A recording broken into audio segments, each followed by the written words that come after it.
एक ज्ञानवर्धक कहानी आज मैं आपको सुनाने जा रहा हूँ। उम्मीद करता हूँ कि यह कहानी आपको बहुत पसंद आएगी। आपसे निवेदन है कि कहानी को पूरा अवश्य सुने, क्योंकि मित्रों, ये कहानी आपको बहुत अच्छी जानकारी और सीख दे करके जाएगी। कहते हैं, कुटिल स्त्रियों के चरित्र को ब्रह्मा भी नहीं समझ पाए, मनुष्य की तो बात ही क्या है।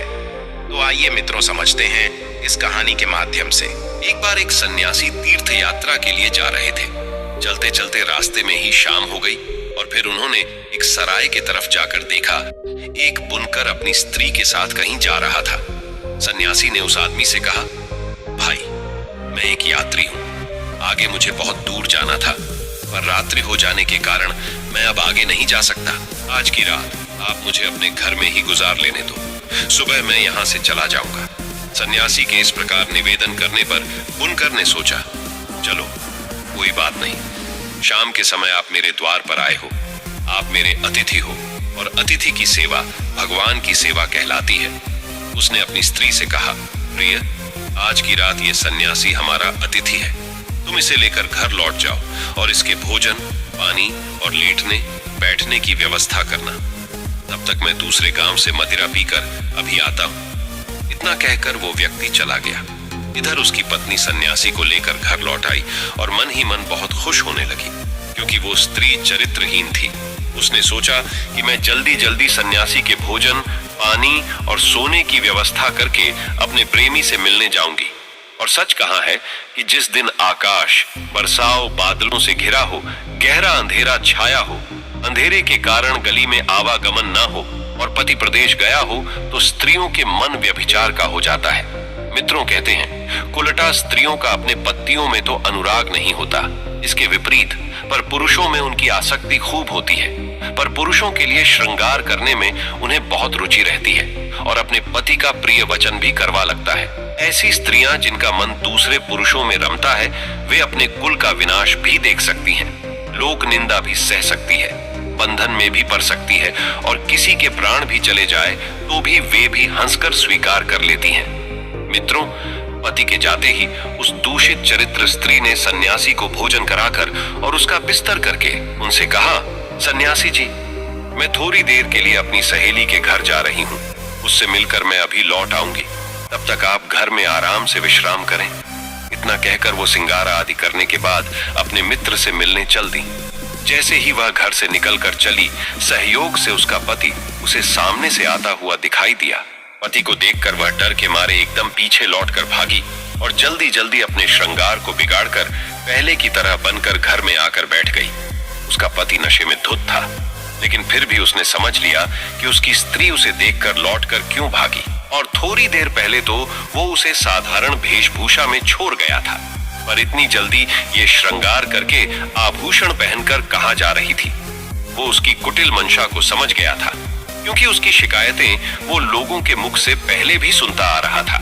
उसने घर में घुसते ही क्रोध भरी नजरों से उसे देखते हुए उससे पूछा, हे दुष्टा, तू इस समय कहाँ गई थी?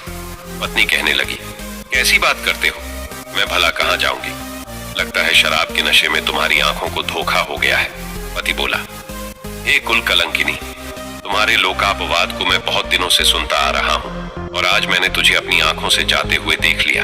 अब मुझे पूरा विश्वास हो गया है कि तू मेरी आंखों में धूल झोंककर किसी और से मिलने जाती है। आज मैं तेरा अच्छा इलाज करूंगा। मित्रों, इतना कहकर उस बुनकर ने अपनी स्त्री को खूब डंडों से पीटा और उसे घर के एक खंभे से बांधकर खड़ा कर दिया। शराब के नशे में धुत होने के कारण वो भी जाकर सो गया। इधर एक औरत उसकी सहेली थी। जब उसने उसके पति को शराब के नशे में सोते हुए देखा तो मौका पाकर वो अपनी सहेली से मिलने गई और बोली, हे सखी, देवदत्त तुम्हारा मित्र तुम्हारी प्रतीक्षा कर रहा है, तुम शीघ्र उसके पास जाओ, वो बहुत गुस्से में है। दुष्टा स्त्री कहने लगी, सहेली, बात तो तुम्हारी ठीक है, पर मैं इस समय कठिन बंधन में जकड़ी हुई हूँ, मैं वहां कैसे जा सकती हूँ, और दूसरी ओर मेरा पापी पति पास में ही पड़ा है। अब तू ही बता, मैं क्या करूं? उसकी सहेली कहने लगी, तू चिंता मत कर, तेरा पति शराब के नशे में धुत है, ये सुबह से पहले नहीं जगेगा। मैं एक काम करती हूँ, तेरा बंधन खोलकर तेरी जगह मैं बंद कर खड़ी हो जाती हूँ, तू अपने मित्र से मिलकर शीघ्र मेरा बंधन आकर खोल देना। अपनी सहेली की बात उसे अच्छी तरह समझ में आ गई थी। उसने वैसा ही किया। उसने अपनी सहेली को अपने स्थान पर बांधकर खड़ा कर दिया और खुद अपने मित्र के पास चली गई। इधर क्या हुआ कि उसका शराबी पति नींद से जाग ही रहा था। नशा कम हो जाने के कारण उसका गुस्सा भी कम हो चुका था। बुनकर कहने लगा, देख, आज के बाद तू बाहर जाना छोड़ देगी और मुझसे कठोर वचन बोलना भी छोड़ देगी तो मैं आज तेरा बंधन खोल सकता हूँ। पर उस बेचारे को क्या मालूम था कि जिसकी वो बंधन खोलने की बात कर रहा है वो मेरी स्त्री नहीं बल्कि उसकी सहेली है। आवाज पहचाने जाने के कारण उसकी बात का कोई जवाब नहीं दिया। बुनकर ने फिर वही बात दोहराई पर वो फिर भी कुछ नहीं बोली। उसको निरुत्तर देखकर बुनकर को फिर गुस्सा चढ़ा जा रहा था। उसने गुस्से में एक धारदार हथियार से उसकी नाक काट डाली और उसे गाली देता हुआ फिर सो गया। इधर वो सन्यासी ये सारी कहानी देख रहा था। उधर काफी देर के बाद जब बुनकर की स्त्री लौट कर आई तो उसने अपनी सहेली से पूछा, सहेली, तू ठीक तो है? मेरे जाने के बाद ये पापी जागा तो नहीं? तो उस औरत ने बोला, बहन, तू मेरा बंधन खोल। तेरे पति ने तो तेरे धोखे में मेरी नाक काट डाली। बुनकर की स्त्री ने अपनी सहेली का बंधन खोला और उसे उसके घर भेज दिया। कटी हुई नाक लेकर अपने घर पहुंची और चुपचाप चारपाई पर लेट गई। मित्रों, इधर थोड़ी देर के बाद बुनकर फिर नींद से उठा और अपनी स्त्री से बोला, हे दुष्ट स्त्री, तू बोलती है या अब की बार तेरे कान भी काट दूं? बुनकर की स्त्री जोर से चीखती हुई बोली, अरे मूर्ख, तुझ पे तो धिक्कार है। मुझ जैसी सती का नाक काटने वाला और मुझे बदनाम करने वाला इस दुनिया में भला कौन हो सकता है? और स्वांग रचती हुई बुनकर की स्त्री कहने लगी, हे देवताओं, यदि आप देख रहे हो, हे सूर्य, चंद्रमा, अग्नि, कुबेर, वरुण, इंद्र, धरती, आकाश, पाताल और धर्म, यदि तुम्हारी नजरों में मैं पवित्र हूं, मैंने मन से भी दूसरे पुरुष की इच्छा ना की है, तो देव मेरी नाक को पहले की तरह फिर से सुंदर बना दो। यदि मेरे मन में पर पुरुष का झूठा भी चिंतन हो तो आप मुझे जलाकर भस्म कर दो। इतना कहकर वो दुष्ट स्त्री अपने पति से बोली, हे मूर्ख आदमी, देख, मेरे सतीश की शक्ति से मेरी नाक फिर से ठीक हो गई है। मित्रों, पत्नी की बात सुनकर बुनकर हाथ में मशाल लेकर अपनी पत्नी की नाक देखने लगा। उसने देखा कि पत्नी की नाक पहले की तरह ज्यों की त्यों है और जमीन पर देखा तो बहुत सारा रक्त पड़ा था। वो एकदम से भयभीत हो उठा। डर के मारे उसने अपनी पत्नी का बंधन खोल दिया और उसे चारपाई पर बैठाकर और उससे क्षमा मांगने लगा। वो इसे चमत्कार समझकर वो अपनी स्त्री को देवी की बात समझने लगा, परंतु इस रहस्य की बात तो वो सन्यासी भली भांति समझ रहा था जो उस रात बुनकर के घर में रुका हुआ था। वो सन्यासी पूरी रात जागकर उनका यही तमाशा देखता रहा और सोचने लगा, धन्य है त्रिया चरित्र की लीला। दुष्ट स्त्रियां हंसते हुए पुरुष के साथ समय देखकर हंसती हैं, रोने वाले के साथ रोती है तथा जो उन्हें पसंद नहीं है उसके साथ मीठी मीठी बातें करके उसे बस में रखती है। ऐसी स्त्रियों की बातों में अमृत और मन में हलाहल विष भरा होता है। कहते हैं, काम पुरुषार्थ इसी अल्प सुख के लिए थक जाता है। भौरों की तरह कमल का रस लेते हैं और बाद में अपने हाथों से अपनी छाती और माथा कूटते हैं। ये सब सोचते सोचते सन्यासी की रात बड़ी मुश्किल से कट पाई। उधर दुष्ट स्त्रियां की सहेली ने सोचा कि रात तो कट गई, अब मैं अपने पति को क्या जवाब दूंगी, कौन सा यत्न करूं कि इस भेद को उजागर ना होने दूं। वो ये सब सोच ही रही थी कि इतने में उसका पति, जो काम की तलाश में राजा के महलों में गया था, सुबह सुबह वो लौट कर आया और लोगों की हजामत बनाने के लिए अपनी पत्नी से अपने हजामत बनाने वाले औजारों की पेटी मांगने लगा। परंतु उस औरत ने क्या किया, वो अपने भेद को छुपाने के लिए पहले से तैयार बैठी थी। उसने पेटी में से एक छुरा निकालकर नाई की ओर फेंक दिया। नाई ने देखा कि इसने पेटी की जगह एक छुरा मुझे दिया है। वो भी फेंक कर तो उसने वो छुरा अपनी पत्नी की और गुस्से से फेंकते हुए बोला, ये छुरा पेटी में रखकर पूरी पेटी ही मुझे दो। नाई ने जैसे ही छुरा अपनी पत्नी की ओर फेंका, फिर उसकी पत्नी का मौका लग गया। वो अपनी नाक पकड़कर चिल्लाते हुई घर से बाहर आकर चीखने लगी, कहने लगी, अरे देखो, मेरे पति ने मेरी नाक काट डाली, मुझे बचाओ। इस दुष्ट ने मुझ जैसी संतवंशी नारी की नाक काटकर मुझे कलंकित कर दिया। मित्रों, अब क्या था?